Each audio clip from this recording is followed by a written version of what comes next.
ತುಂಬ ಹೇಳ್ತಾನೆ ಇದ್ವಿ RCB ಗೆಲ್ತಾ ಇಲ್ಲ ಒಂಥರ ಕಲರ್ ಕಾಂಬಿನೇಷನ್ ಚೆನ್ನಾಗಿಲ್ಲ ಅಂತ ಹೇಳ್ತಾ ಇದ್ವಿ. ಯಾಕಂದರೆ ರೆಡ್ ಅಂತಂದರೆ ನಾವು ಈ ಕುಜನ ಸ್ವರೂಪ ಅಂತ ಹೇಳ್ತಾ ಇದ್ವಿ, ಈ ಬ್ಲ್ಯಾಕ್ನ ರಾವು ಅಂತ ಹೇಳಿದ್ವಿ. ಸೊ ಕುಜ ಮತ್ತು ರಾವು ಕಾಂಬಿನೇಷನ್ ಸೇರಿದಾಗ ಈ ರೆಡ್ ಆ್ಯಂಡ್ ಬ್ಲ್ಯಾಕ್ ಯಾಕೋ ನಮಗೆ ಸೆಟ್ ಆಗ್ತಿಲ್ಲ, ಇನ್ನೇನು ಫೈನಲ್ ಮೂಮೆಂಟ್ಗೆ ಹೋದಾಗ ಎಲ್ಲೋ ಸೋಲ್ತಾ ಇದ್ದೀವಿ ಅನ್ನೋ ಭಾವನೆ ನಮಗೆ ಬರ್ತಾ ಇತ್ತು. ಬಟ್ ಈಗೇನು ಮಾಡಿದ್ದಾರೆ ಇವರು, ಕಲರಂತೂ ಚೇಂಜ್ ಮಾಡಿದ್ದಾರೆ, ಬಟ್ ಇನ್ನೂ ವರ್ಸ್ಟ್ ಕಲರ್ಸ್ನ ಚೂಸ್ ಮಾಡ್ಕೊಂಡ್ಬಿಟ್ಟಿದ್ದಾರೆ. ಈ ಕಾಂಬಿನೇಷನ್ಸ್ ನೋಡಿ ನೀವು, ಈ ಕೆಂಪು ಬಂದ್ಬಿಟ್ಟು ಫೈರ್ ಆಗುತ್ತೆ, ಈ ಬ್ಲೂ ಕಲರ್ ಬಂದ್ಬಿಟ್ಟು ವಾಟರ್ ಆಗುತ್ತೆ. ಸೊ ಬೆಂಕಿ ಮೇಲೆ ನೀರು ಬಿದ್ದರೂ ಆರೋಗುತ್ತೆ, ಅಥವಾ ನೀರ್ ಮೇಲೆ ಬೆಂಕಿ ಬಿದ್ದರೂ ಆರೋಗುತ್ತೆ. ಸೊ ಎಲ್ಲೋ ಒಂದು ಕಡೆ ಆ ರೈಟ್ ಕಾಂಬಿನೇಷನ್ಸ್ ಬರಬೇಕು. ಒಂದು ಟೈಮ್ ಇದು ಮ್ಯಾಚ್ ಚೆನ್ನಾಗಿ ಆಗಬೇಕು ಅಂತಂದರೆ ಒಂದು ಅದ್ಭುತವಾದ ನಾನು ಟಿಪ್ಪನ್ನ ಕೊಡ್ತೀನಿ.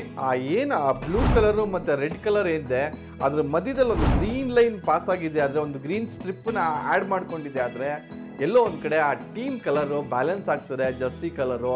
ಅದರಿಂದ ಇವ್ರು ಗೆಲ್ಲೋ ಅಂಥ ಚಾನ್ಸಸ್ ಕೂಡ ತುಂಬ ಅದ್ಭುತವಾಗಿ